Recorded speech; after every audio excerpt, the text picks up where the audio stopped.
then let's go ahead and get started. Welcome. My name is Wally Seward. I'm the Director of Civic Engagement for Focus St. Louis. I will be moderating the conversation today. Our conversation on novel approaches to violence prevention in St. Louis.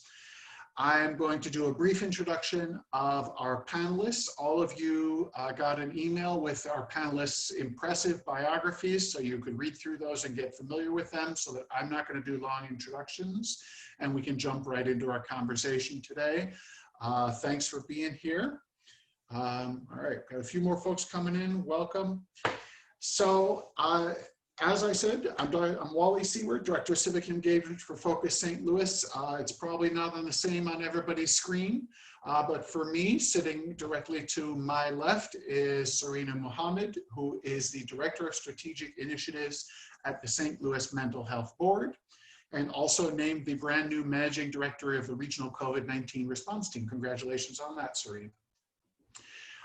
Sitting on the other side of me is Pali Rijos, who is the initiative lead for the Gun Violence Initiative at the Institute for Public Health at Washington University, St. Louis. Thanks for being here, Pali. Directly below her, Mr. Marcus McAllister, the international trainer for Cure Violence Global. Appreciate your taking the time this afternoon. And finally, last but not least, on the bottom right of my screen, Sal Martinez, Chief Executive Officer of Employment Connection, the organization that's setting up 2 of the Cure Violence offices coming into town. Thank you all very much for being willing to share your time and expertise today. So I could begin this forum by citing a vast amount of horrible statistics, but I'm going to guess that folks are in this room because they understand something about the scope of the problem and the need to address it. So I'm gonna narrow it down to one statistic that I pulled off some information that you gave me, Polly, which is that since 1990, nearly 600 kids under the age of 25 have been killed in St. Louis by gun violence. This is 10 times the national rate. This is not a new problem. It's not an unfamiliar problem. And the one thing that we know about all of this history is that our traditional approaches to violence prevention are clearly not doing what we need them to do. This is only one of many tragic statistics that represent lives lost and lives shattered. That doesn't even count the folks that have been impacted by violence that don't end up as a death, as a casualty. So the numbers are huge. The problem is huge. Our response clearly isn't working. So if we want to change things up, what does that look like? So the first question that I'm going to throw out to the panel is the following. Is there a fundamental shift in thinking that needs to happen around violence prevention in the St. Louis region? And if so, what do you think that fundamental thinking, that fundamental shift in thinking needs to be? And Serena, maybe I'm going to ask you to start on this one as someone who does a lot of regional coordination on these issues. How's that 10,000-foot view? Yeah, so that's actually where I was going to start. Is the thing that's missing in our region is that permanent infrastructure that's in place to facilitate coordination. We tend to establish initiatives where there's one lead organization or kind of one key player that everybody feels should be in front, and they get all of the resource, all of the attention, and all of the support. And that's not to say that we shouldn't support one organization, but this issue is too complex for one organization to be charged with resolving it. It really does take a comprehensive approach. It takes actors in multiple sectors. It's not just a public safety issue, it's a public health issue, it's an education issue. And as long as we have these different groups working in silos, we miss the opportunity to really have the full impact that we need. And when you look at the trajectory of a young person who might get involved in gun violence at some point in their life, there are usually early indicators, flags, signals along the way to show you that that could be the outcome. And what we've done as a community is we ignore those signals and we don't set up the prevention and early intervention, and we wait until it's right at that moment of crisis, right at that moment of conflict, and then we want to pour all of our attention into that moment.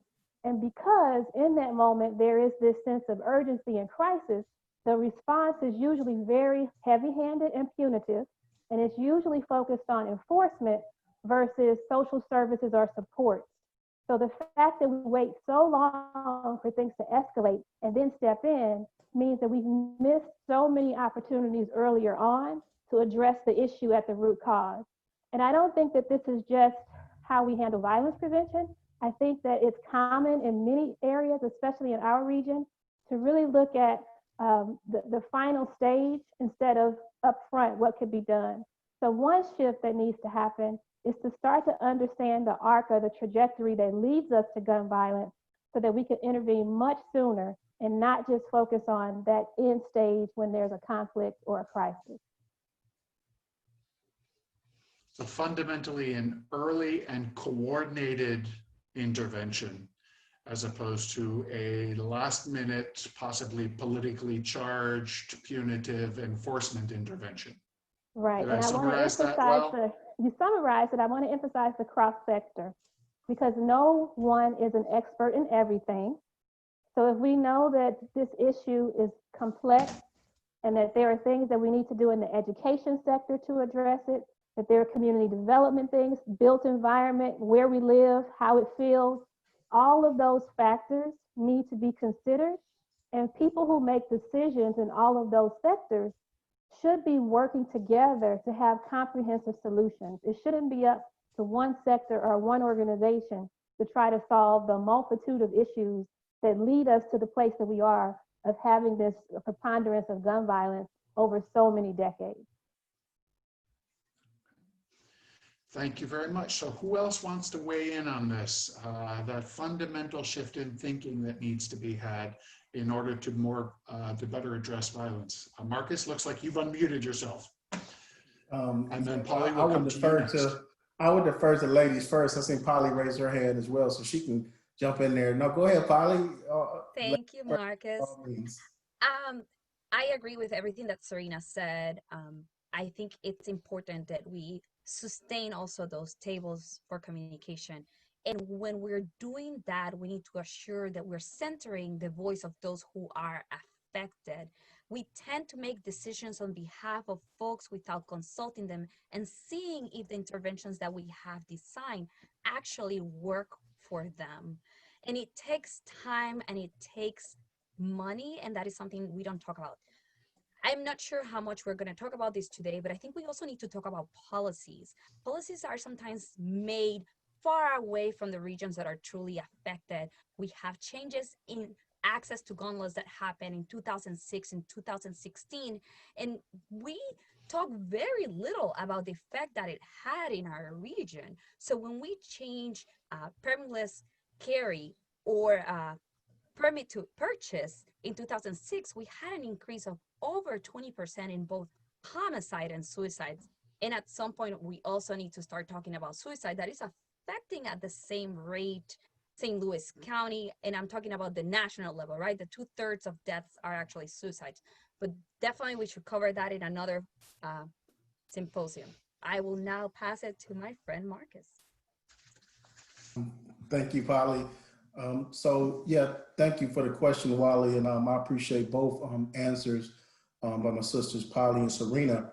I think one of the fundamental shifts in thinking is being, for cure violence, doing this work, we've had a fundamental thought that we've wanted most cities and communities to adapt for a long time now. Fundamentally, that is looking at violence from a health lens versus a criminal justice approach. No ifs, ands, us about it. That's truly like something that we have been working on for years. But I think in the time that we're in now with COVID and social unrest and on the police shootings and all the different things that are going on, it has put a spotlight on community health approaches, as we like to call them as well, because although I'm saying Cure Violence looks at violence from a health perspective, it actually is a community health perspective that that you have to look at it from a community standpoint and build out. And so I think that, you know, with everything that's going on in the country, sometimes you look at, when you see what's going on in the country, people start to, are looking for other alternatives and or other ways to, you know, sort of, as they're saying, defund the police. And I don't think it's so much about that aspect of it, more so than it's looking at what different approaches have not been instilled. So even like my sister Serena mentioned about, you know, the variety of things, and I agree with her, it takes a lot of different things, but fundamentally,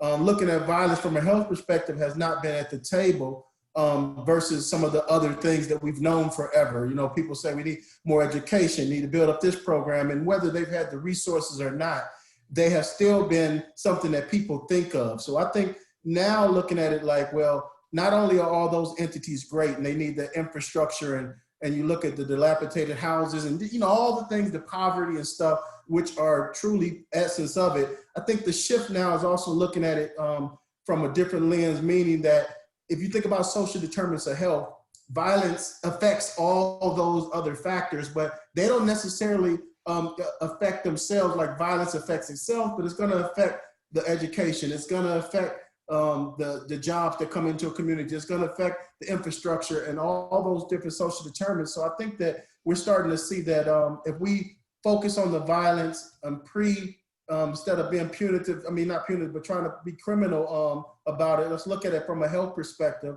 and start with the community. And I think that's growing. I mean, we're seeing it all over the country now, from Minnesota, reaching out to wanting to change the way they fundamentally look at things. Let's put money into community-based organization. Let's try to start from the inside out and mediate within. And I think that's a shift that I see is happening across the country, whether it's cure violence or another community-based approach. Just putting those resources in the communities is something I'm seeing starting to hopefully not just be a trend, but be a permanent thing that stays in the United States. Thank you. So fundamentally, from a health perspective, Sal, bring it home. And I'll just be very brief. I had the pleasure of spending a little time the last few days in the rural part of Missouri, and then talking to a few individuals they asked me about cure violence and about the issues in the city of St. Louis. And to a person, they all said that they felt like it was because we needed more police officers, and it was because we needed tougher prosecutors. And so it was interesting to then have the conversation with them, kind of echoing what Polly, Serena, and Marcus have said. My response was, you know, this issue is much greater than that. And so I think that's the fundamental shift in thinking that a lot of stakeholders still have to make. It's not just about law enforcement. It's what are the root causes? What can you do to interject services and opportunities into a situation that is already almost predetermined to be violent. And so it's unfortunate that there are still a lot of individuals that have that thinking. And so there certainly needs to be a significant shift in that. And that shift, that perspective that you're bringing, Sal, is not just among rank and file in outstate Missouri. We see it bearing fruit in Jefferson City right now.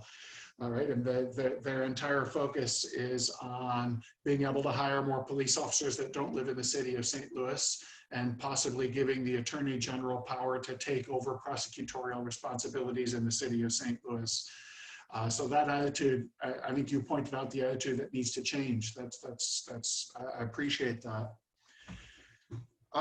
So then, if there needs to be this fundamental shift away from punitive criminal justice approach that thinks about more police officers, prosecutorial powers, post or late stage, crisis stage intervention, over to earlier stage intervention that thinks about a coordinated approach, finds early warning signs, addresses, well, maybe we can call them the social determinants of violence. I mean, they're the social determinants of everything else, all right? Health, education, violence, life outcomes. And for folks that don't know the social determinants, you know, we're talking about housing, we're talking about education, we're talking about infrastructure and transportation, economic opportunity, all those things that lead to a thriving community or the lack of which don't.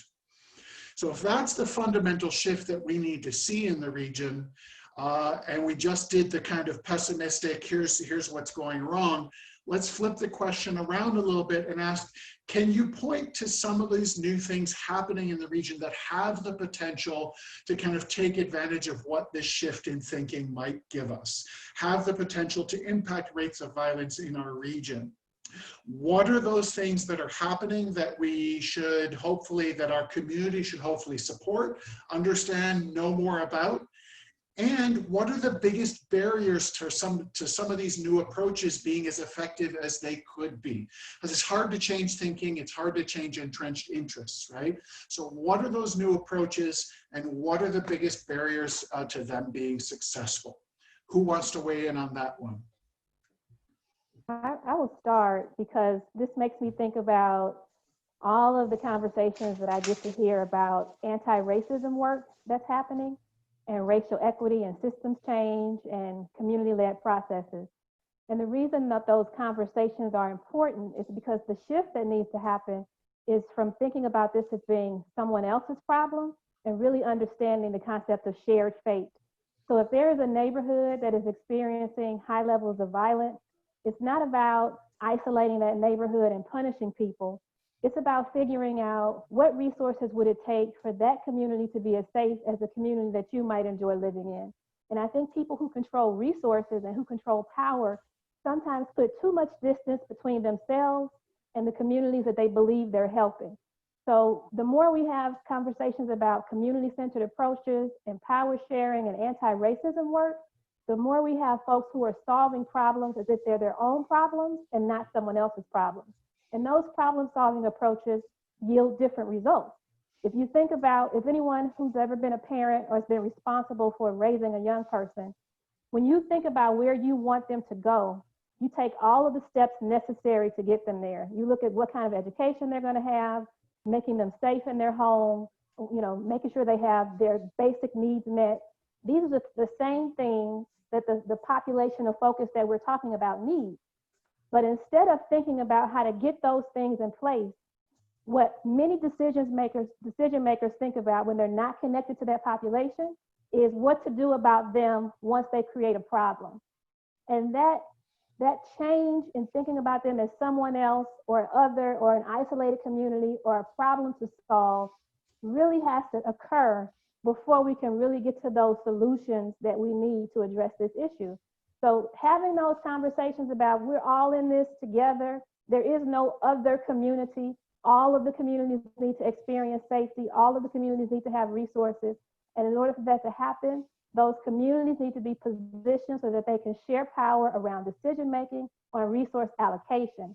As long as the people who are allocating resources and making decisions feel disconnected from the communities that are most impacted by these issues, we will always get these lopsided, imbalanced approaches that don't ever get to the root cause. So I'm encouraged that we're at least starting to have those conversations. A conversation is a long way away from action, but it at least allows the opportunity for us to start thinking about how does systemic racism play into what we are seeing and what should we be doing to dismantle that, not just as individuals, but within our organizations and with whatever power we yield, how do we bring that power to bear to start making fundamental changes? It's not just about more programs. So I think we are starting to have the conversation. It needs to be more intentional. It needs to be consistent. And everybody needs to have the same goal, that we're looking at this as a situation of a shared fate, that all boats need to rise. And it's not just about isolating and punishing communities for the conditions that they find themselves in. It's a really interesting point about it's not just about new programs, because I think that's the go-to for everybody, right? They're like, oh, wait, let's put a program in place for this. And you're talking about the fact that you believe that there's some conversations starting to happen that have that kind of step back view to say this is about a regional approach. Am I right about that? Is that kind of what you're saying? That's what I'm saying. I'm saying, so one example is we have this new, I think it's called the Racial Equity and Healing Fund that's being led by Forward Through Ferguson, and I think it's seeded with funding from Deaconess. And I'm just using that as one example. We have other groups like We Power who have started to organize communities that are impacted by a specific issue. And what I'm saying is not that there is a perfect group or a perfect solution, but that people are thinking about problem solving differently, and that they're centering those solutions on the people that are impacted. You know, I'm in the philanthropic space, and I'm always saying that foundations are only going to be effective if they are led by the people that they're trying to serve. So as long as you have decision makers in foundations who have not lived the experience that they're trying to address, you will have disconnected investments, disconnected allocation of resources. So we are at least starting to see people think about how do they have more decision-making power in community so that we can have better strategy that actually aligns with what community wants to see, and it's not put together by somebody who's far removed from the issue.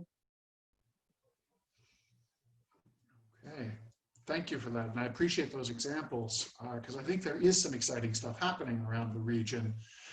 Does anybody else want to weigh in on that? What's happening around the region that points in a new direction? Marcus?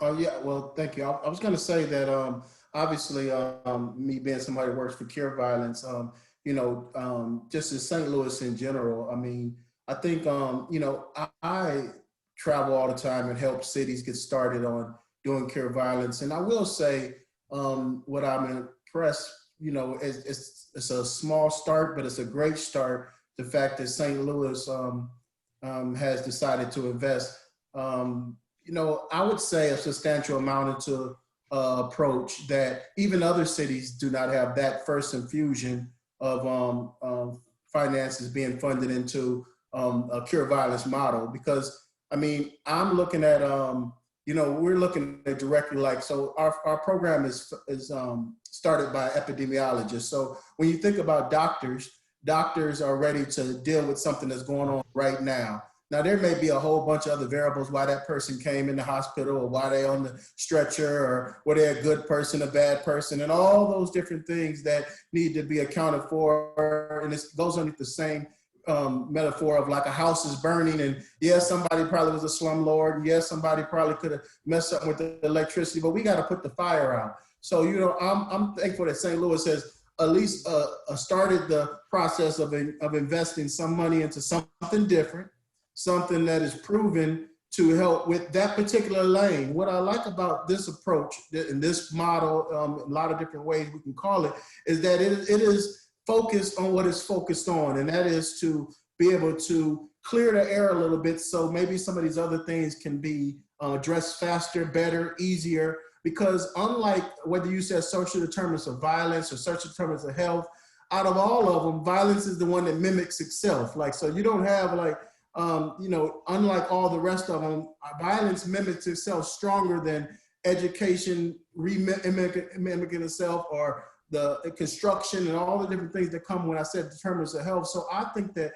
for St. Louis to start the process to invest some funding into something different, hopefully for the long haul, and just saying, hey, well, let's try 3 years, which I can tell you cities right now that only have 1 year, but have turned 1 year into 15 years. Or so I'm optimistic. I'm excited about the chance for that to start to happen, to deal specifically with the violence. I know there's a lot of other things, and I'm with my sister on that. I understand systematic racism, the way the cops are looking at things, the way money is improved for education over here versus over here, the biasness, the haves and the have-not, so to speak, right? And that goes on right before our eyes. But me being somebody that deals with violence, and know a program that specifically deals with that, we are excited about St. Louis, that particular region, investing in something that has worked in so many other cities, if done right, has stayed in cities once implemented. It wasn't just there for, we have multiple cities that have been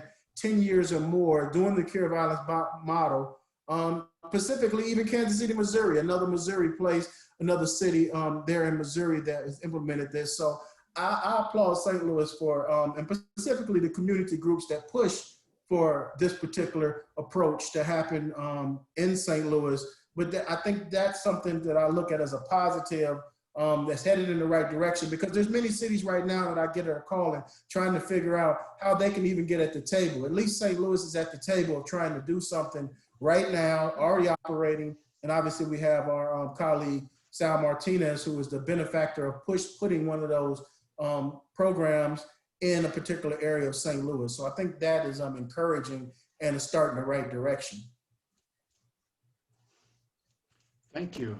It's really nice to hear St. Louis is getting it right in one small way, in one small space. So I appreciate that. Polly, did you want to weigh in on kind of some of the things that you see happening from the Gun Violence Initiative perspective? I would say that I'm really excited and proud about the work that we've done, not only at the Gun Violence Initiative, but also at the St. Louis Area Violence Prevention Commission, because it brings a coalition of the willing, right? The folks who really want to work together, and that we make sure that our programs complement each other. Like I will talk about our program that was born out of out of GVI, right? Which is Life Outside of Violence.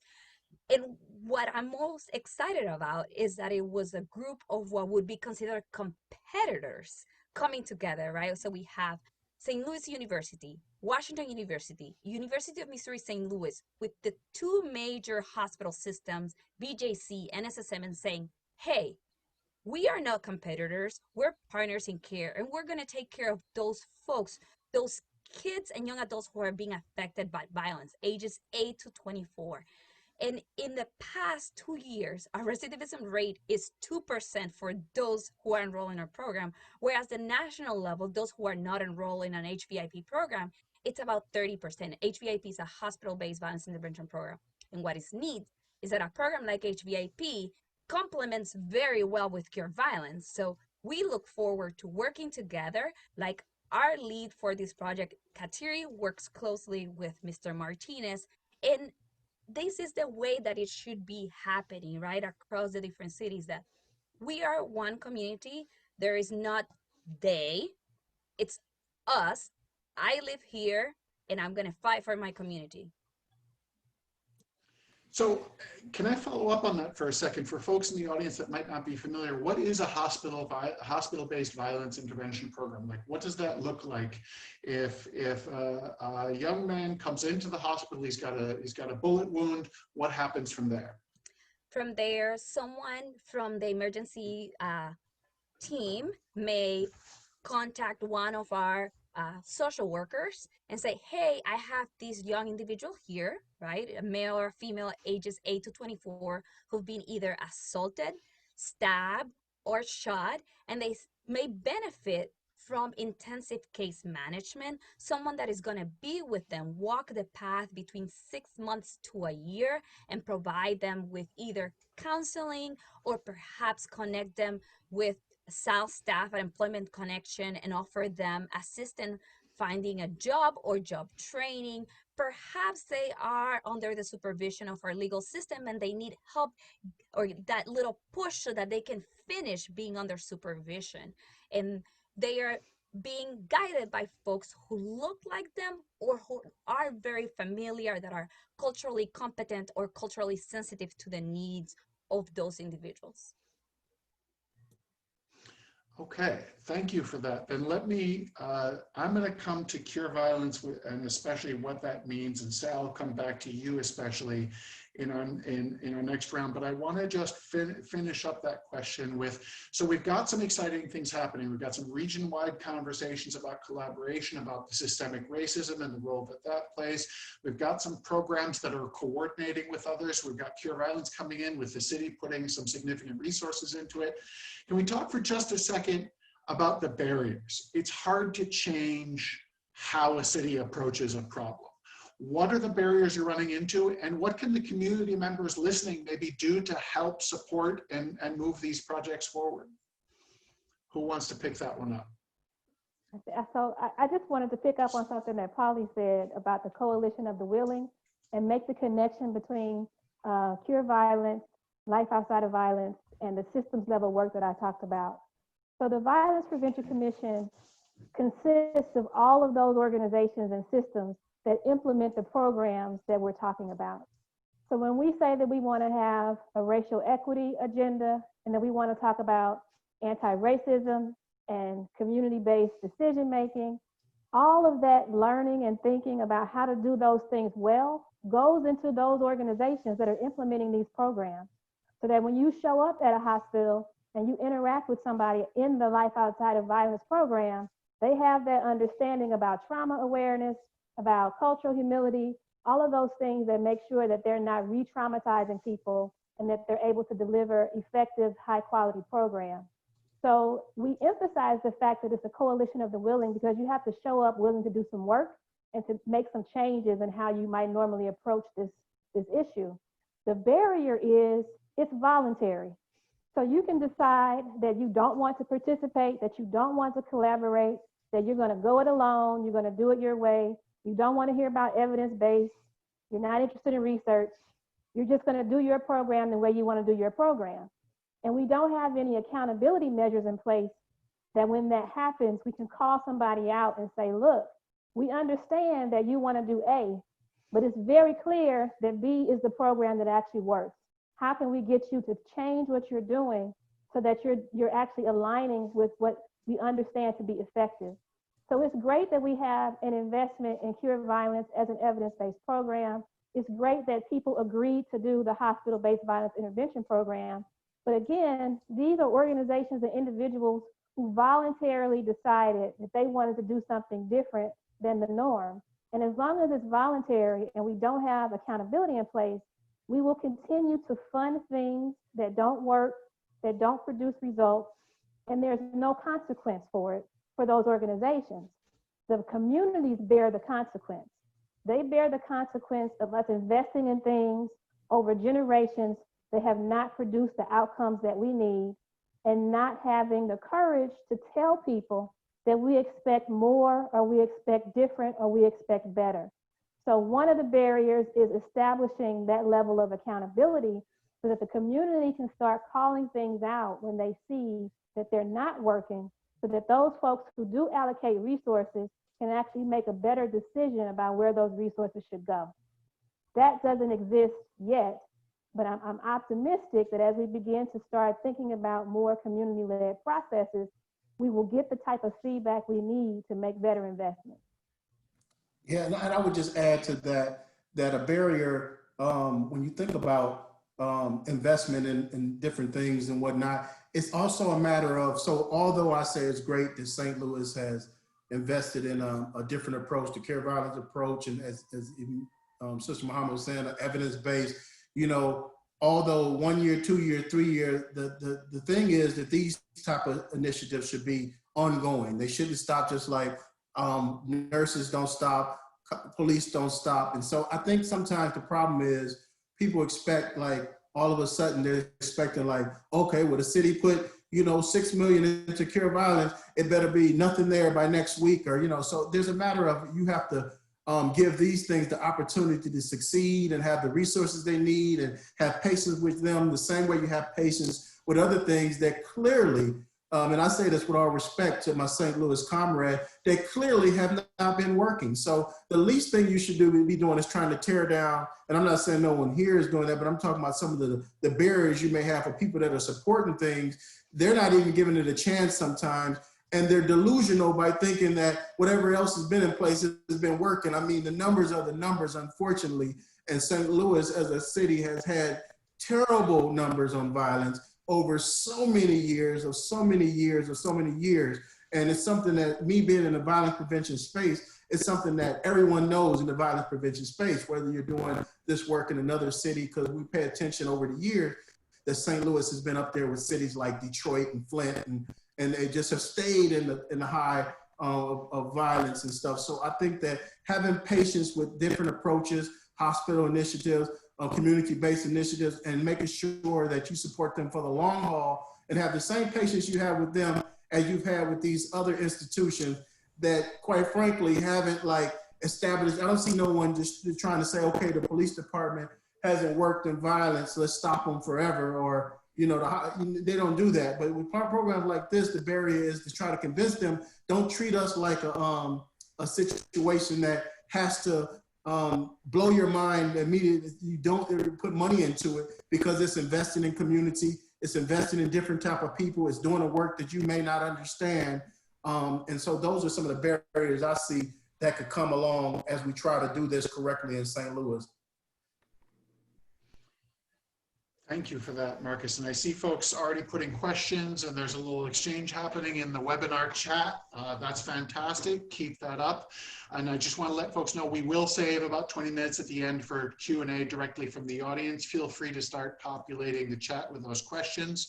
If our panelists feel up to throwing some answers in there or responding, feel free to do that.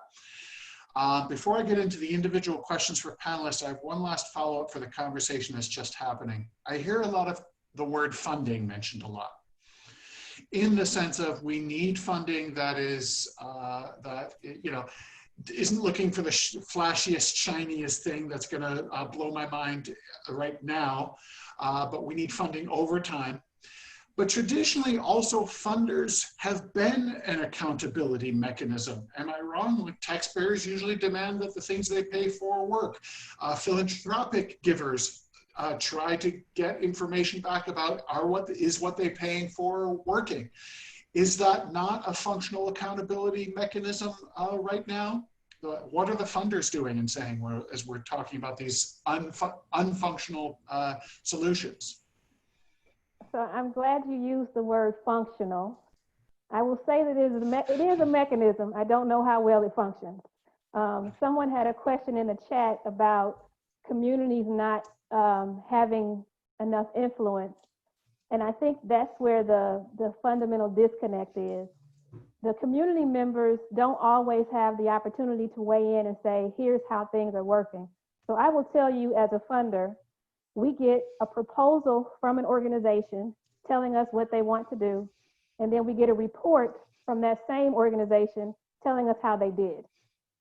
So that's one-sided, it's one piece of information, and it rarely takes into account the folks who were impacted by that initiative or by that program. Foundations, government, we're not really set up to go out and solicit input or to get feedback. Everything is you have to bring it to us or come to us. And we're working in communities where expecting them to come to us is an added burden and it's unreasonable. So the accountability systems that we have in place right now don't center community voice, which is why we could fund something for 10 years and think it's great because we haven't heard from people who are actually receiving the service. And that's just a fundamental flaw in the way that it's designed. So I think there's an opportunity to shift some of that. One of the things that we're trying to do with the Cure Violence model in St. Louis is to establish a steering committee of community members so that we can have a closer ear to what's happening in the neighborhood, not just from the perspective of the provider. And I'm not saying that providers mislead us or they're doing anything nefarious, but they have their own perspective on how they think they are doing. And they're going to report what they think is important for us to know. But because that's still only one perspective, it's incomplete. So we need to start building out accountability systems where we can hear directly from impacted communities and where those community members can make decisions about how resources are allocated down the line. I want to address also the fact that I have seen some progress too. I have seen funders willing to sit with us at the table over the long haul with the rest of the partners, deciding what are the needs, including communities to be part of this process. So I think we're shifting, all of us as providers, as funders, but there is lots of room for improvement. We should have more participatory budgeting. I think that's where it's key, but true participatory budgeting. I want to address a little bit our conversation about statistics, because I think there's a lot of misinformation about our region too. Statistics can be used to help you, but also to harm you. The city of St. Louis has less than 320,000 residents. Who knows if we're even at less than 300,000 right now?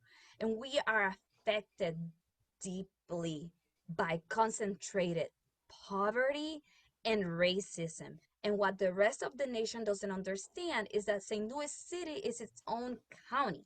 So when they're reading the statistics, it's talking about St. Louis City. So when you are considered metropolitan statistical areas in other region, it includes a much wider region than us. So I think that we should always keep that in mind. But now, when you lose someone, it's personal and that has no value. When it affects your heart and your stomach, no one can tell me how I should feel. So, and we can talk about it a little bit more later, but I just want us to know that it's not a fair comparison the way that we are treated at the national level. And I've had several conversations with national reporters, but they choose to ignore it because it's better to sensationalize a story rather than look at the different circumstances. And the only other place that compares to what's happening here is Baltimore. Because Baltimore is also its own county and therefore has the same kind of problem with how statistics get reported about their metropolitan region. Okay. Yeah, I think that's an important point. I'm going to go ahead and move us forward. And what I'm going to do next is, Marcus, I'm going to ask you to explain a little bit about what really a violence interrupter is. And then Sal, I'm going to come to you and talk about the pieces of the puzzle that you're setting up in St. Louis right now, because we're kind of at the beginning of this process of looking at what Cure Violence can do for our city. So Marcus, for folks that don't know, what is a violence interrupter? What do they do? What do they do? Just keep it simple. Well, so violence interrupters, or even in some of our sites, outreach workers, they carry the same set of skills, just different names and maybe different things that they're trained on in the care violence model. But these individuals, another name for them would be credible messengers. You see that terminology used throughout the country more so now. And New York even has a credible messenger curriculum. And so credible messengers make up what a violence interrupter outreach worker is. So what would be a credible messenger? Well, for this, the best credible messengers are individuals that particularly are familiar with the environment, the neighborhood, the city that they may be implementing the care violence model at.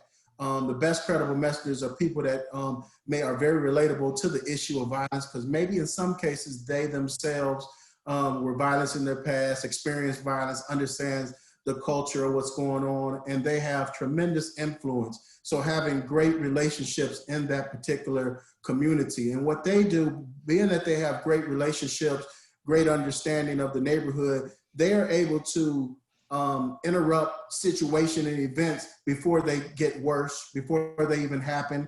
And so they're interrupting things in the beginning and interrupting them in the middle, because things can get worse. And, you know, having these relationships, and they're trained on this to be able to understand when violence can erupt using their own experience. I mean, you know, when you're from an environment, you know what goes down in the neighborhood, you know what type of things are going to lead to something, you know the type of insults and disrespects that take place that are maybe not paid attention to in certain areas. But when you're a violence interrupter and outreach worker, you have to pay attention to those type of things because you know what they can lead to. So they're individuals that mediate conflict constantly.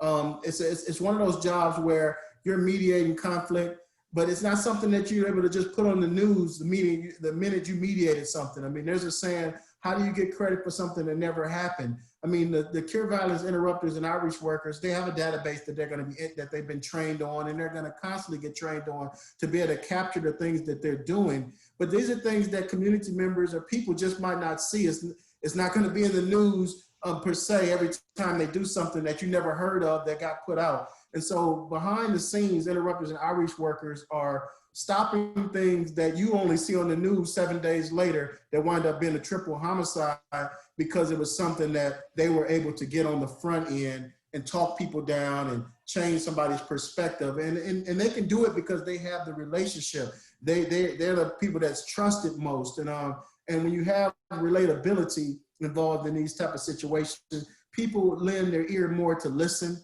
know that you've been through it, you've been shot before, now you're telling me don't go down that route to get shot.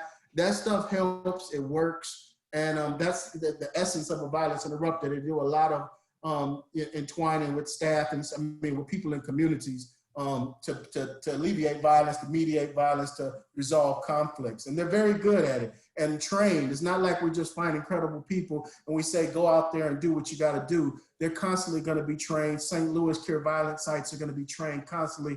I have right now in St. Louis, we have some colleagues that are down there now that are working with Sal Martinez' team as they continue to get trained. This is new to people. It's going to be new to St. Louis. It's going to be new to the guys from the streets that we know can do it because they've never had to do this before. So it takes time, but once they get going, I believe that they're going to be able to do what all other VIs and OWs have been doing throughout the country and even out the country, and that is alleviate violence, make the numbers go down. You look up, your rates are going down, you're violent. And I'm just talking about shootings and killings. It's important that we realize that Cure Violence is not a crime reduction organization. Crime is too broad. So we're not dealing with every nook and cranny. We're dealing strictly with how do we eliminate the violence. We're not there to deal with every little social moral issue or this. Some of those things will happen organically through VIs and OWs, but they're trained to stay focused on violence and not become the neighborhood moral police or why you drink, why you smoke, why you sell drugs, why your pants down, why this, why that. Okay, all that stuff will happen, but we're concerned about how do we stop the violence first and foremost and make people do things besides get a gun and go kill somebody. So that's what VIs do. They focus on that primarily. That actually answers a question I see in our Q&A about needing to make sure that it's the people from the streets within our communities who have the potential to make a difference and give them the opportunity to do that. And it sounds like that's exactly what you're doing. So if that's what a violence interrupter does, and that's the fundamental model, then Sal, let me come to you and ask you if that's what we're setting up here in St. Louis. You're setting up 2 of the 3 offices here in the city. How's that going? What do you need? What can the public, kind of expect coming up in the future, and how can they support your efforts? Sure. So we have our first Cure Violence office set up. That is in the Wells Goodfellow Hamilton Heights neighborhood cluster. That office has now been opened a little over 3 months. We have a staff of 9 individuals there. And when I looked at some of the questions that you asked me, what does it take to set up an office? The first thing that we wanted to do was to find a location that was accessible to the community. And as you might imagine, it was a bit of a challenge finding a space in a low moderate income neighborhood that had been through decades of disinvestment and neglect, to find a place that we could house an administrative operation that could be secured, that would have access to all the other amenities, Wi-Fi, et cetera, that any other professional office would need. So that took a little bit of time. We're very excited that we found a great place in the Wells Goodfellow Hamilton Heights cluster that's actually owned by the Hamilton Heights Neighborhood Association, which is a community development corporation that has been serving that area for decades. Then we had to go about the process of advertising the positions through and with the support of Cure Violence Global, the Health Department, and the Cure Violence Steering Committee. One thing that I certainly learned during the advertisement and interviewing process, particularly during COVID-19, I never thought I would have to interview individuals via Zoom, and that individuals on hiring panels would have to participate via Zoom. And it's certainly not lost on me that the founder of Cure Violence, Dr. Gary Slutkin, is a pandemic expert. So that has certainly been wonderful to have his counsel and wisdom available to us, basically 24 hours a day, 7 days a week as we implement this program. But these jobs are not for everyone. A lot of people applied for the positions and said that they wanted to make a difference in the community, that they wanted to see things improve, that they were tired of hearing gunshots, they were tired of the violence. And once we responded to some of those resumes and interview requests, individuals were told that they would have to work a schedule, for example, of 3 p.m. to midnight, Tuesday through Saturday. And so a lot of individuals, because of family obligations or other commitments, or because they like to go to bed at a decent hour, said, I can't work that type of schedule. When we explained that they would be interacting with high-risk individuals, and Marcus can certainly articulate this better than I, but individuals who maybe were previously incarcerated, individuals who may be in gangs, individuals who are known to carry firearms. Several people said, we're not quite ready for that. We thought maybe we would just be talking to them in an office in a nice, safe space. And we said, no, that's not what this work entails. So we have hired 9 individuals at Wells, Goodfellow, Hamilton Heights. We're very excited about them. As Marcus said, they have received repeated training from Cure Violence Global. Recently, we did open up a new office in the Dutchtown neighborhood at the Neighborhood Innovation Center at Merrimack and South Compton. We have hired a site manager there, and I'm very excited to say we hired our first female employee, Ms. Danae Reynolds, who will be our site manager. And so we're very excited to be in Dutchtown. Dutchtown had a few more options available to us to identify for an office. And so we're really excited to be working with stakeholders in both neighborhoods. And Marcus and members of the Cure Violence Steering Committee and I will be working to interview candidates for that office in the coming days. And I will say that we received a robust amount of responses from individuals who live in Dutchtown who say they are interested in doing this type of work. So we're optimistic that we'll find some great candidates. Okay, so finding physical space, finding the violence interrupters themselves, because that's a very specific job description with some really tough requirements. Those are the first biggest things on your to-do list. Okay. Absolutely. And then, go ahead, Wally. I just wanted to ask, what can the community kind of, if they want to support, help, understand, spread the word, what does the community need to know about Cure Violence in those offices that you're setting up in those communities? Well, certainly as it relates to, sure, no, I appreciate that. Certainly as it relates to Dutchtown, since we still have an entire team to hire, if anyone in this presentation knows anyone from that neighborhood who has credibility, who has existing relationships in the community that might be interested in this work, please encourage them to apply, send us their resume, give us a call. Certainly we're looking for volunteers.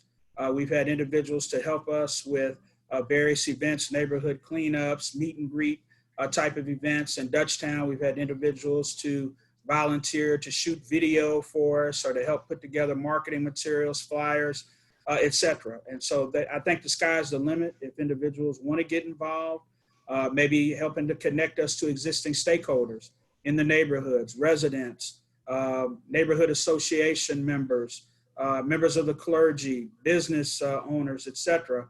And so we're really trying to build a significant coalition of stakeholders to partner with as we do this very important, challenging work. Thank you for that. And I think you ended up there on a point that I'd love to kind of follow up with, which is that partnering, right? Because once maybe you've brought someone into a mindset where they're not ready to, not going to go out and escalate these situations, can we start to take some of those folks and start addressing the fundamental needs that are creating the conditions for them? So as you think about building this, I'm going to throw this out. We've answered some of those questions I had for Polly and Serena specifically, but I want to throw this out. What kind of coordination needs to happen with the Cure Violence offices to make sure that once we've kind of put out that initial fire, we can now take those folks and put them into some spaces where they can get services and get the support they need, so that they know to change the trajectory here a little bit. So what does that look like? That kind of secondary follow-up partnership piece. Well, I would say just for us, starting off in Wells, Goodfellow, Hamilton Heights, it's been really encouraging for some of the team members there to execute a warm handoff to our existing staff at our headquarters on Market Street. So they've met high-risk individuals, for example, that want employment. And so they've executed a warm handoff to one of our career specialists, or they've met high-risk individuals that are in the process of being evicted or are currently homeless. And so then they've executed a warm handoff to our housing specialists, or we've met in high-risk individuals who need counseling because of the lived experiences that they have been through. And so again, that warm handoff is being created. But certainly we have partnerships with other organizations, just to name a few, Father and Family Support Center, the United Way, other organizations. And so if there are some services that they need that we don't offer, we certainly will continue to work with them and refer them and make sure that they have a good entry point with those service providers. I'm going to go a level up, right? Because what is really neat is that we have organizations that are providing job training and high-set training, right? But I think our business community needs to give an opportunity to these folks. We can have all the job trainings in the world, but if folks are not being given the opportunity to earn a living wage, then it's hard for them not to go back to some of their old habits. Or you have a family to feed, you're going to do what comes easy. So here I am encouraging all those business owners and our own employers and systems to give an opportunity to our neighbors. Let's employ them, because these folks have tons of skills and are a gift to our community. Yeah. Let me just add something what Sal and Polly said, and what your question was, Wally. I will say that I think that you have to have resources and have to be able to have these partnerships. One of the things that that we train on in Cure Violence, then this may seem oxymoron, I just said the things you need, but we really train our staff not to pay attention to none of that stuff. Like, I can't have an Irish worker, a violence interrupter, come and work for Cure Violence thinking that the only way they're going to be able to stop violence is that they have to have these things. I think it's great that Employment Connection is one of the agencies and have certain things that are going to be embedded, which makes it easier for a VI or OW. I think New York City is an example of a city that did Cure Violence and then infused a whole bunch of cash for wraparound services to make those workers even be more rock stars than they were even without the resources. So I think resources are important. I think you need them. I think they add to this work, but I want people that's gonna make it happen. Listen, I was a program manager, a violence interrupter, and outreach worker. We made it happen when we didn't have nothing to give to nobody. Because let me just say this, at the end of the day, I'm from the streets, been out there. Everyone that's in the streets is not getting paid to kill somebody. So if you already adapt the mentality as an interrupter and outreach worker, I'm not speaking to no agencies and people in the world and community activists, I love you all, but I'm speaking from the essence of a worker on the streets. Listen, if I'm already going in there like thinking that if I don't have a job, I never can win these people over, I've lost half the battle. And so I understand jobs and all these things that plug in and make it better, but the best interrupters and outreach workers are gonna do the work no matter what. We were able to stop people from killing somebody without saying, oh, don't go kill them, I got a job for you tomorrow. I understand that a community, lack of resources and all these things play into it, but it's one of those things that the communities have always thought of. I mean, I did a presentation in Knoxville, Tennessee at Cities United with all these different mayors and stuff, and I had a room full of African-American young leaders, about 50 people, kids in the room, and when I asked them what they thought was the #1 reason of violence, sure, their answers were exactly what I thought. Poverty, lack of this, everything else, yes. And you know what, I told them, you guys are right.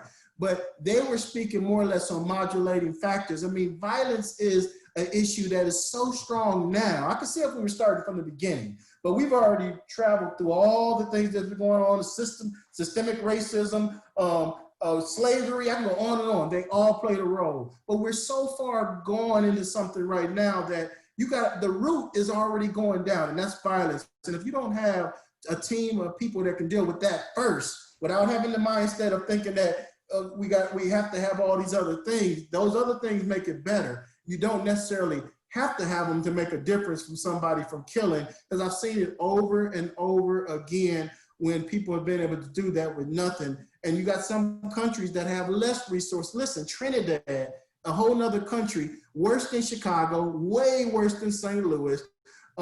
African Americans, black on black, all the stuff that's going on, they had tremendous success. and they didn't have an iota to give nobody in the neighborhood. Now, it would have made them a lot better. But I just know that when I was in Oakland one time, we had a team out there that had all these jobs, and they were able to give all these jobs and resources to people on the street. The minute they ran out of jobs, they were looking like deer with headlights on. They didn't know what to do. We had to go back out there and train the team about good old-fashioned engagement because they had got spoiled. Their pitch was, hey, I can get you a job. Hey, I can find you a better house. And that's good stuff, but let other people do that. We don't need our VIs and OWs just thinking like they freaking providers in the neighborhood. We're not a provider agency. That's not what Cure Violence is about. We're about relationships, but we're not naive. So I don't want to sit here and make it seem like jobs don't help, that resources don't help. So I hope no one listens to this thing is taking it that way. I'm just saying, I don't want the team to be thinking that that's how you get this work done. You get this work done based off your own knowledge of being able to relate to people and talk them down in situations that they can be talked down on. Because like I said, no one is getting paid to kill somebody in every neighborhood. We're not messing up their money.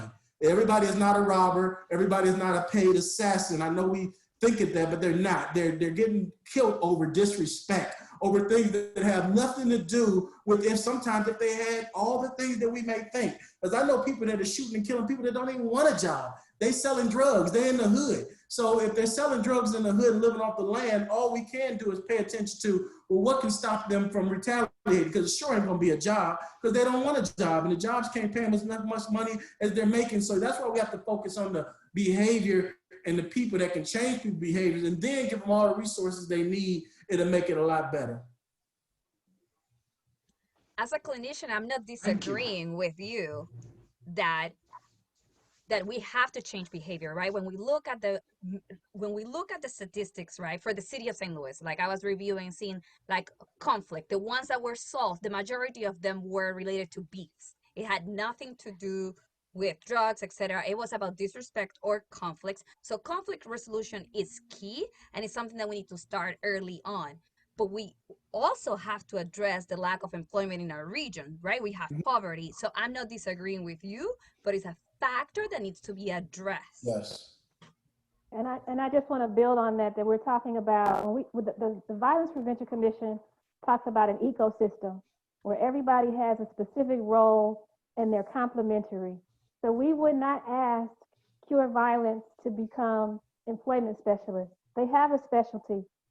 If they are successful in keeping somebody alive, then it's the responsibility of that next agency to see how they can step in and help this living person now make different decisions and perhaps connect them to things that they need to move forward. But if we have to have the violence interrupters trying to figure out how to do everything else, then you miss the opportunity to make sure that they're just keeping people alive, which is what they're there to do.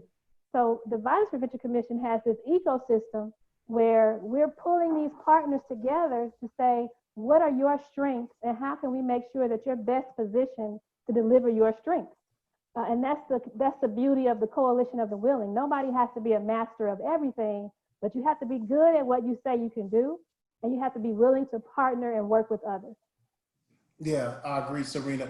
The health system is what we call it. And New York has been the first city in Cure Violence. We for the last 17 years, they have created that health system, as we call it. And we've had it on paper for many years. Dr. Eccles, when I first met with the health department in St. Louis, when I went in their office, they had our board that showed like the hospitals, the schools, the jail system, the jobs, and all that working together, as you say, ecosystem of everyone being on the same page, and everybody doing their strengths and working their part to make this a better process with everyone involved. So I agree totally what you're saying. I understand what you're saying, and I think we can get there. I think sometimes it's a little harder for, we're the new kid on the block. So, a lot of these entities have already been there. Schools have been in St. Louis already. Education's been there. This program's been there. I mean, these entities, even jobs have been there, right? So they're like the new kid on the block is somebody come and say, well, let us deal with the violence,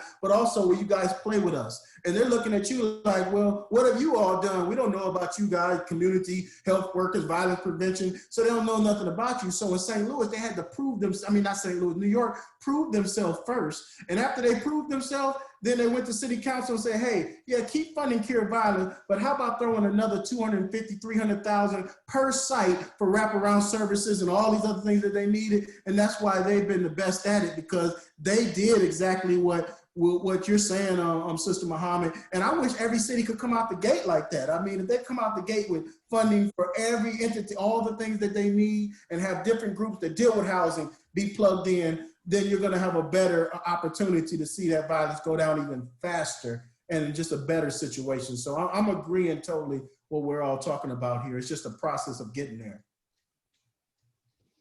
This is a classic dilemma for those in social justice and social services work, right? Look, I do this, means you probably don't do that and that and that and that and that. And folks come up and say, well, why aren't you addressing all these other things? Like, go for it. I'm doing this thing over here and I'm doing it well. And that's what I'm doing. So I appreciate that point. Anybody else want to weigh in on that? Because I think that's a really, really powerful conversation that we're having there in terms of how we set priorities, especially funding. Polly, you brought up participatory funding. Budgets are moral documents, right? They put down on paper what our priorities are. And right now, the St. Louis budget is extremely difficult to try to figure out and get your hands on, and even more difficult to influence. So I think that's an important point. Okay, so at this point, I'm going to go ahead and open it up to questions from the audience. We have a few questions that have been put in the Q&A block. We have a few others that are in the chat. There's one question, there's a couple of questions that I want to kind of gel together here, which is about kind of elections and political accountability when it comes to this conversation, right?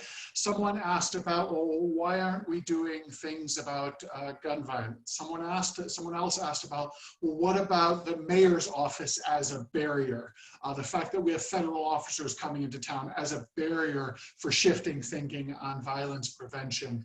So I just ask you to kind of weigh in on, when we think about political accountability, how important is that? How important is engagement with those local elections, engagement with local government officials, post-election, when they're making decisions in the administration, and how we implement these programs, and what can the public do to try to hold those electeds accountable on these issues? So I will Who say wants to that, grab that? Massive. yeah, I'll start. There's this, I guess it's a phrase or a slogan, get outraged and then get organized.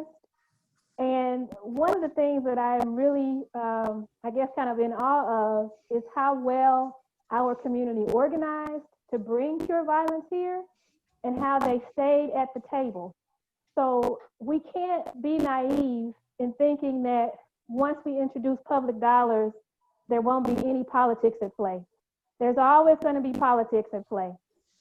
What we have to do as community members is to start to form the relationship so that we can organize to make sure that we can counteract politics when they pop up.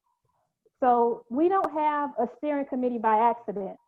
You know, the folks who brought this program here wanted to make sure there was something in place, that there was always a way for community members to plug in and see what was happening with Cure Violence. We have struggled to find the balance between community input and, elected official and government input, and we're still working on that. But I think it gives us an opportunity to stay in the conversation and to continue to provide oversight and leadership. So what I will say is, as we're thinking about how we address the political landscape, how we hold people accountable, it's really about our ability to mobilize community members. So the Violence Prevention Commission spends a lot of resource and time working at the neighborhood level, trying to provide workshops, technical assistance, whatever is needed, so that community members have the information they need to hold people accountable, and they have the tools that they need to be effective in organizing and mobilizing on issues. So I use Cure Violence as an example, but for Violence Prevention Commission, we have several objectives that require community mobilization. One of them that we're working on right now is giving people a better understanding of the collective bargaining agreement process, how they can weigh into that, how they can shape that. But there are so many factors that go into creating safe communities and into preventing violence that there's an opportunity for community members to plug in. We're just building out that infrastructure so that people know how to do it and how to be effective. But there definitely has to be continuous community engagement in order to hold electeds and just public officials accountable, because the minute we step back or step away, we lose the ability to control what is happening. Even if it's a limited level of input and direction, that usually starts as a kernel and it grows. I'm sure that the activists who decided that they wanted to bring Cure Violence here did not have in their mind that there would be a steering committee with residents from the communities who would participate. And it evolved into that because throughout the process, we discovered that that was needed. So I think just continuing to have that community engagement is our best course. And then of course, when you have people who are in positions of authority, who are not making decisions that are in the best interest of the community, we have the mechanisms to get them out of those positions. And we need to start exercising that a little bit more. Can you talk about the process of asking for receipts? Sorry, because I see Serena as my mentor, and we always talk about showing receipts, right? For whatever program it is, whether it's my program, Cure Violence, the programs at the schools. Can you tell us how we can do that? Well, Polly, this is kind of your thing, but so I'll talk about it.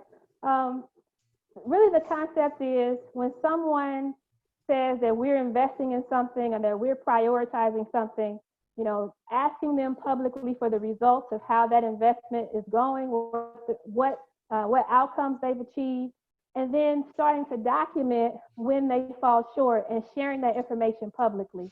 So sometimes we have information and we kind of withhold it or we talk around it. We have to be more direct. You know, we have to say, this is what we said we were going to do.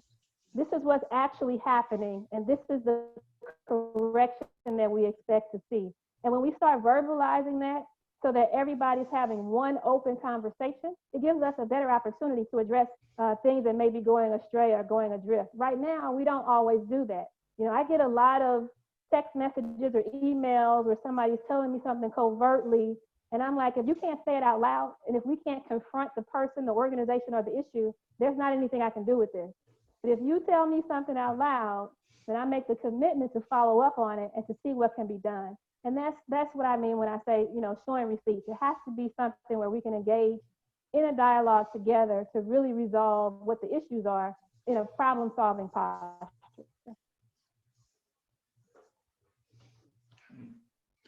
And Serena, you gave a really nice example there with the collective bargaining agreement, right? Because right now the city is negotiating with the St. Louis Police Officers Association the agreement under which police officers serve in our communities.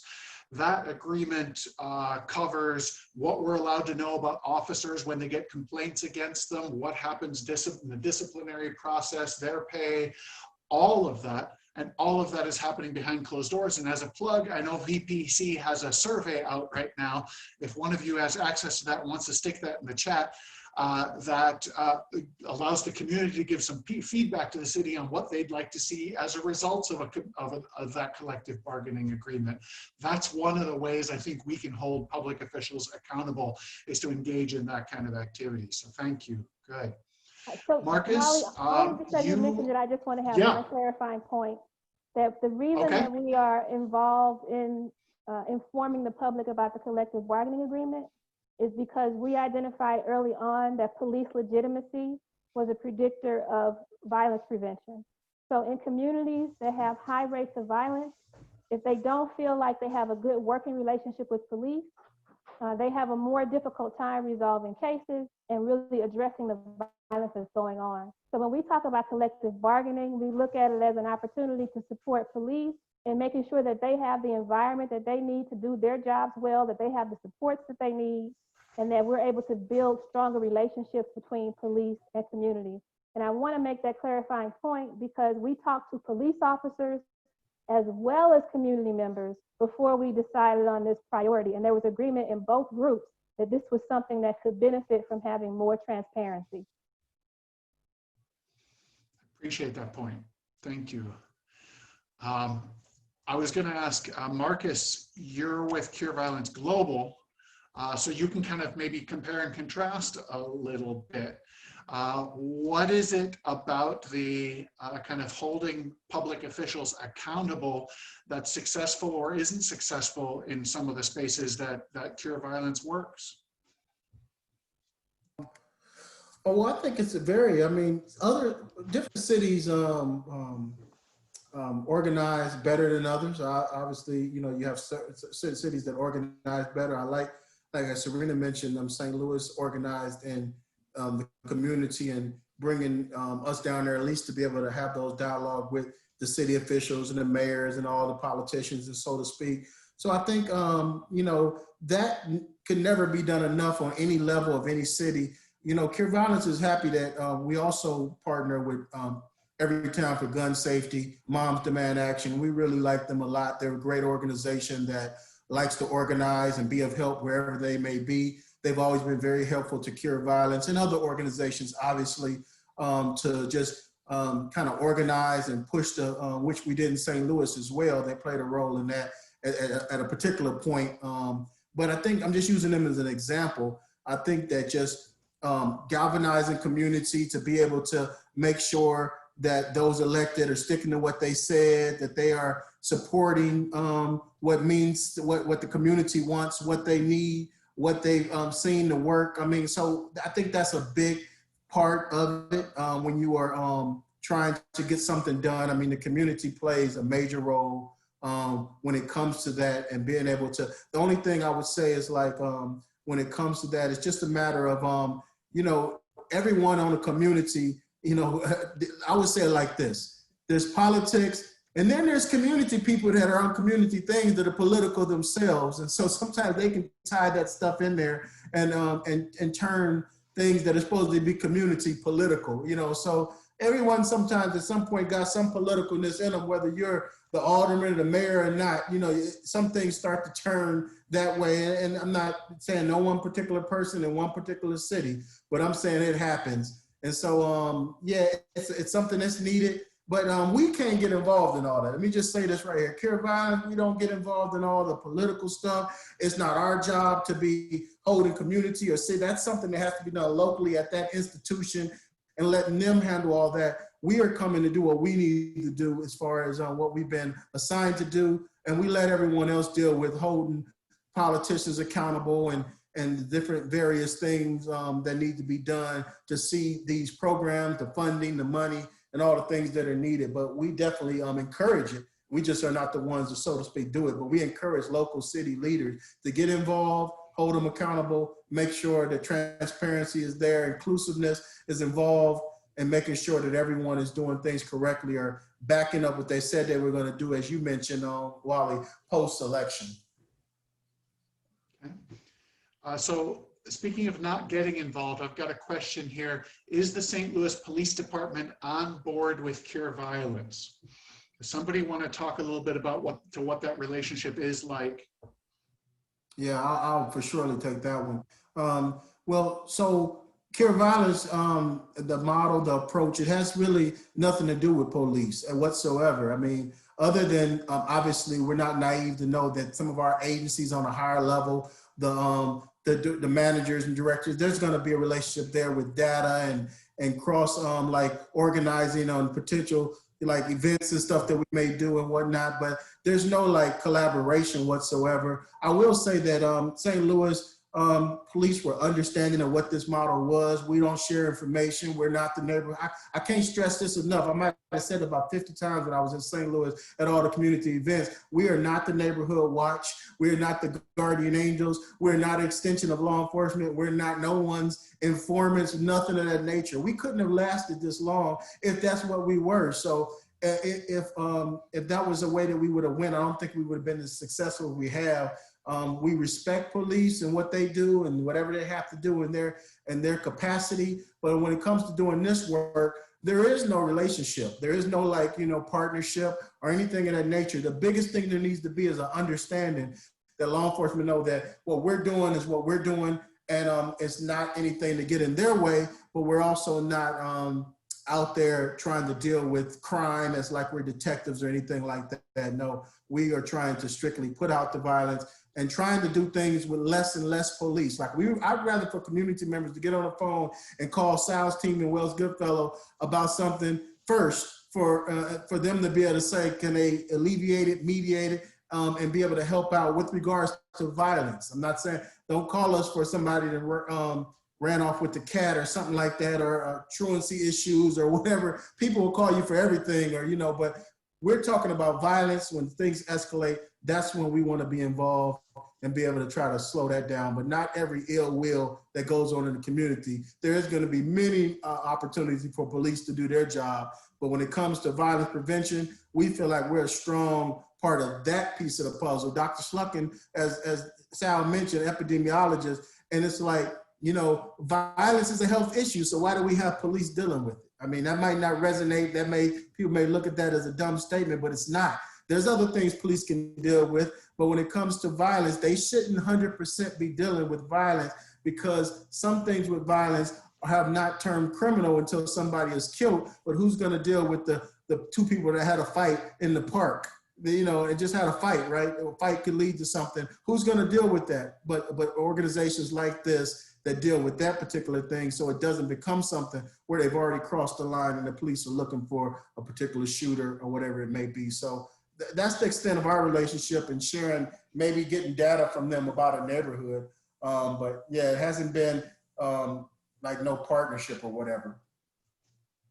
It would be difficult to be a credible messenger in these communities if folks felt like there was somebody else listening over their shoulder, right? Yeah, we don't have badges or bulletproof vests or anything like that. So, people ask the question, well, what if your guys knew about this or knew about that? Listen, I understand it. I've lost loved ones. I got friends that lost loved ones. But at the sake of losing all our credibility to help the police solve one particular situation, which handicaps us where we can't help nothing out, we don't do none of that. We have to try to figure it out ourselves, because we will be crippled and they'll still be operating. So I don't fall underneath the premises that the staff should be, because we couldn't have any credibility. We don't do none of that type of stuff. It doesn't help our cause, and we can get killed out there if that's what we were known as, and yet we don't have the badge and the gun and the system that's going to support us like they get supported. And obviously we're seeing it in the things that's happening in the country, let alone if something was to happen to us or we're out there in that case, then we're not going to probably have that same support that they would have. And we wouldn't want to go that route anyway, because that doesn't get things done, being pointing the fingers at everybody and trying to figure out things like we're detectives. That doesn't work. You just gave a really nice example of what the police can't do. They can't follow up on that physical altercation in the park, talk to the families before somebody goes home and starts looking for weapons and comes back and escalates it. And that's, I think, the core of the violence interrupter model, it sounds like. Sal, I've got a question here from someone in the audience. Are existing community activists that considered primary kind of candidates as violence interrupters? I would say they certainly could be. It just would really, for us, be a matter of what type of credibility and relationships they have in the community. I would say that we have some community activist types already members of our team. So that certainly wouldn't disqualify an individual from being considered.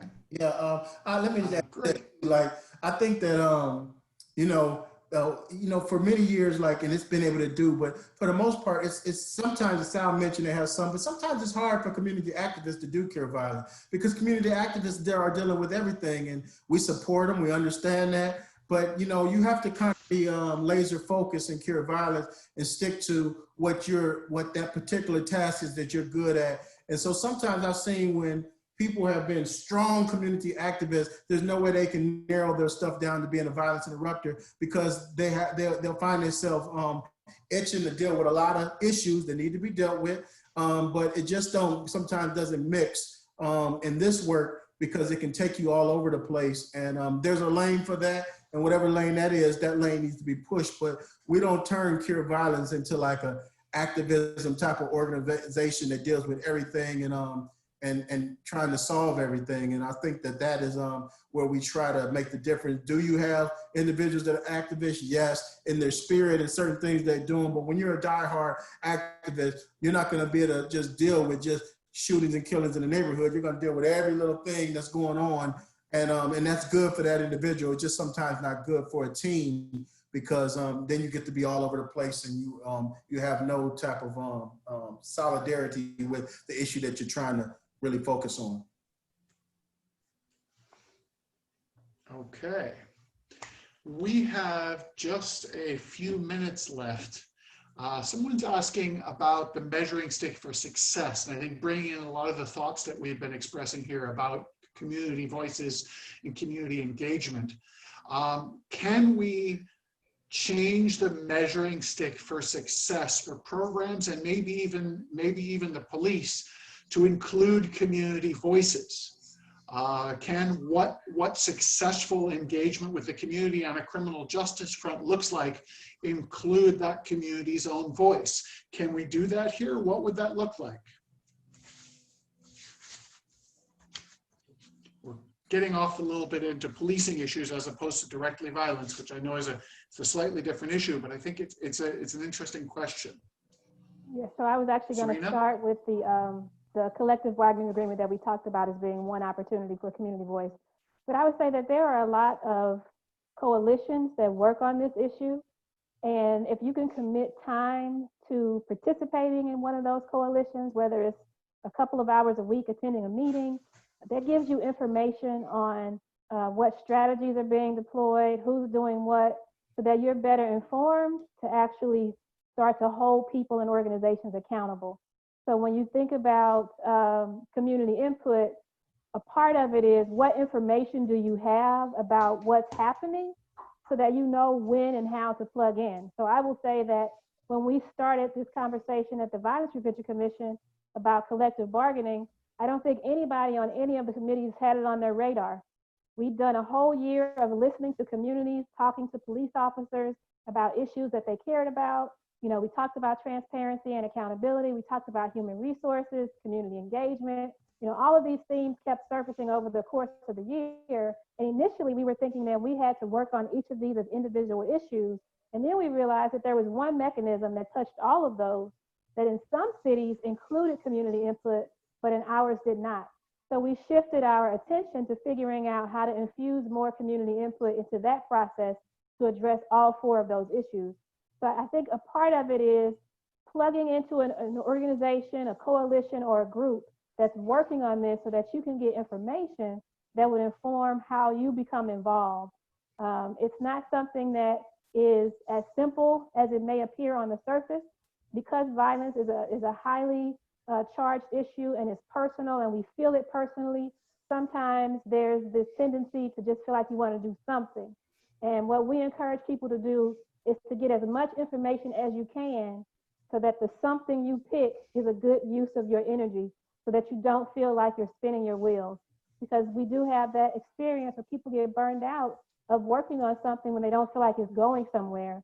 And I think if you do your research or your homework up front and you connect to some group that does have good strategy and you feel like they're making progress, it helps you stay engaged over a longer period of time so that you can actually start to see these results. The Violence Prevention Commission has been working on some of these issues for more than 2 years. And we're at the point now where we're starting to see the results of that work over years. And I think taking the opportunity to do that and really work with a group or with a coalition or organization over time improves your ability to have the level of impact that you really want to have as an individual. As a director of civic engagement, I absolutely love that pitch for engagement from the public in general, especially the idea, don't try to do it all, pick one thing, do it well, stick with it, and get knowledgeable about the other folks that are working in that arena and work with them. Even if their approach isn't the thing that you had in your head right up front, work together, build towards something that works. We've got just a couple more minutes, and I want to bring up one last point, Polly, that you brought up before we got going here. When we talk about initiatives for regional collaboration, we talk about new programs like Cure Violence, we talk about social services like employment. We always tend to get this thing stuck in our throat, this scarcity mentality of where's the money for all of this going to come from? And Polly, you made a really interesting point before we started about that. Do you want to kind of bring that up for us? So usually we hear when we're presenting any of these programs, right, that we think that could work together. I call it like the 5 spokes for violence prevention, which includes the hospital-based violence intervention programs, violence interruption like Cure Violence, addressing violence at the school level, community mobilization, and at times it includes focused deterrence. But all of those programs cost money. And folks say, wow, that is really expensive. But the state of Missouri is spending $5.9 billion dealing with the aftermath of gun violence. So it would be way cheaper to invest in these programs while centering the voice of the community. And I just want to make a plug for the census. Please, please tell your neighbors, tell your friends, it affects violence prevention. Fill out the census. Because without the government having that verification that we have those people in our community, they will not fund the services that those community members need. Thank you for that plug. All right, I think that pretty much puts us at time. We're going to actually end on time, which is amazing because this has been an unbelievably rich conversation, and I'm sure that we could keep it going. But I just want to say thank you so much to Polly, Serena, Marcus, and Sal for spending their time with us today. I also know, especially about these folks here locally, that they are always interested in people that want to get engaged. I am available at Focus St. Louis if you want to get engaged and you want to find out more about these things.